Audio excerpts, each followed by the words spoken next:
Welcome aboard, journalists. I'm happy to have you on the team.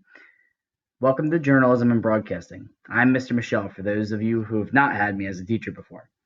Some of you may have even taken journalism club at Bingham and Downing before and wanted to continue throughout the summer as well.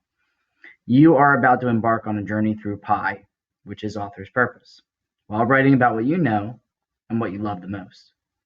Trust me, this course isn't going to be boring. The best part is that this class, it does not have any right or wrong answer. All I ask is that you follow the format that I give you and the requirements for each writing piece. At the end of this course, you will be broadcasting your best work through a Google extension called Screencastify, which I'm using right now. Never heard of it? Don't sweat it, because I'm going to guide you through every step of the way, each week using the Screencastify video from my laptop. You'll sit through a digital lesson with me at first, and then complete the assignment. So make sure you check back on Google Classroom every week for a new assignment. I'm going to give you a personal feedback on your work and help you improve for the next piece. Please take my words as a positive experience, because I'm going to try to make you the best journalist that you can be. So, first thing I wanted to talk about on this slide here are about hooks and everything you need to know about writing in general, just as a reminder, because most of you are going to be familiar with this. So, starting with an opening and story starter and hooks. Why do we need them? Because it catches your reader's attention, doesn't make them bored, doesn't put them to sleep. If we don't have a story starter, there's no real way to introduce what you're talking about. That's why we need it. So how are we going to do it? We're going to do it through questioning. We're going to do it through onomatopoeia, strong statements, and interesting facts. So when we're thinking about questioning in the beginning, it's a strong hook. It gives the reader something to think about, which is great because we want them thinking about what we're talking about. And it engages the reader. It makes them maybe want to answer the question that you pose. So some examples down below are kind of a combination of questions and interesting facts. Did you know a bear has 42 teeth? Did you know that spiders are arachnids and not insects? Have you heard that a group of frogs are called an army? Another great way to start is onomatopoeia, sound words.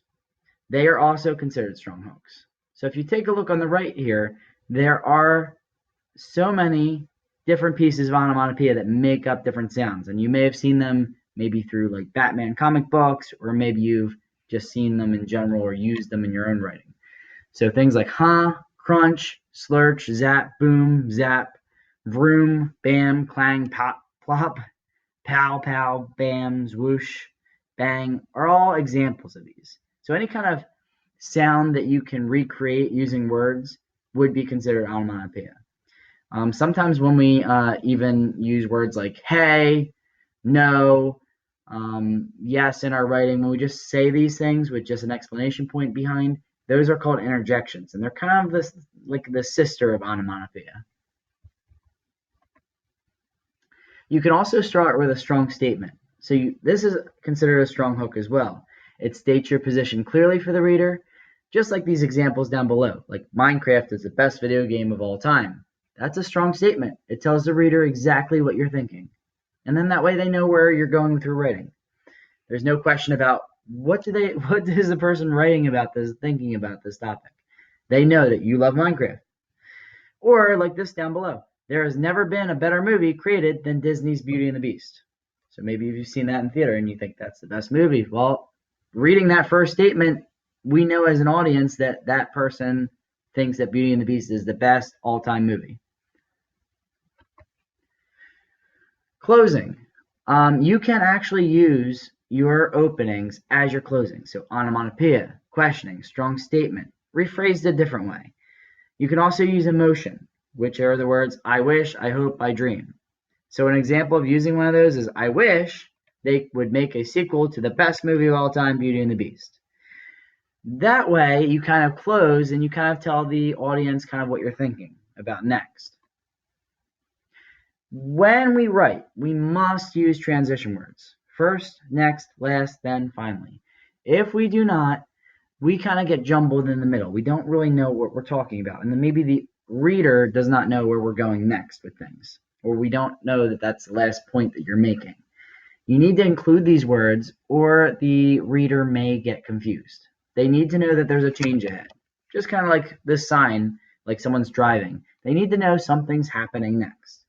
And you need to tell them using your words. They're not just going to know that you're starting a new thought or a new topic in your writing.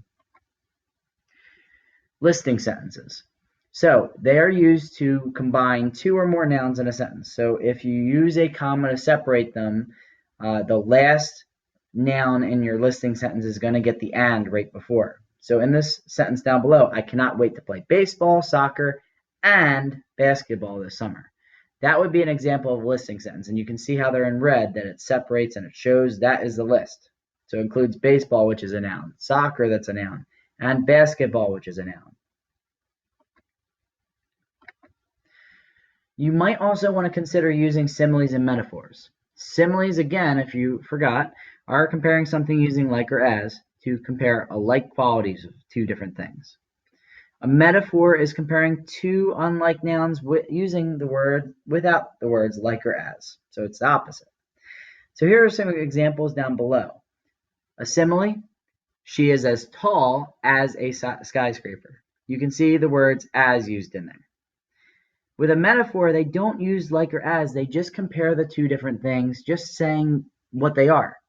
You don't even need them. It just says, you are the apple of my eye. And you may have seen someone eating sloppily before, and you may have said, oh, that person's a pig, or you're a pig. That is another example of a metaphor, because you're comparing them to a pig without using like or as. So you're going to try it out on your own now.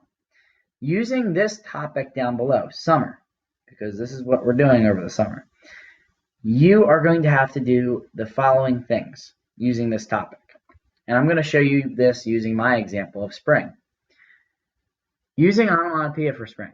Tweet, tweet, because I'm making the sound of birds in the springtime. You can question, what is your favorite season? That would be a good opening if you're talking about that topic of spring. Strong statement. Spring is the absolute best season because the flowers begin to bloom, birds sing loudly, and it feels warm outside. That also included a listing sentence, if you noticed. Interesting fact. Did you know allergies are the worst during the spring season? That would be an interesting fact for your reader to know. So, using the topic of summer, since we are in this season now, I want you to go into Google Classroom, and I want you to pull up the assignment, which is going to be a blank template just like this in a Google Doc. And all you need to do is fill it out with your example of an onomatopoeia, a question, a strong statement, and an interesting fact. We're going to start off slow, but next week we're going to get real into it, and you're actually going to start picking a topic to write about. At the very end of this journalism and broadcasting, you are actually going to use Screencastify to broadcast your best piece. So this is just a little bit of a warm-up to practice this first week to get used to things, because you're going to need to include them into your work.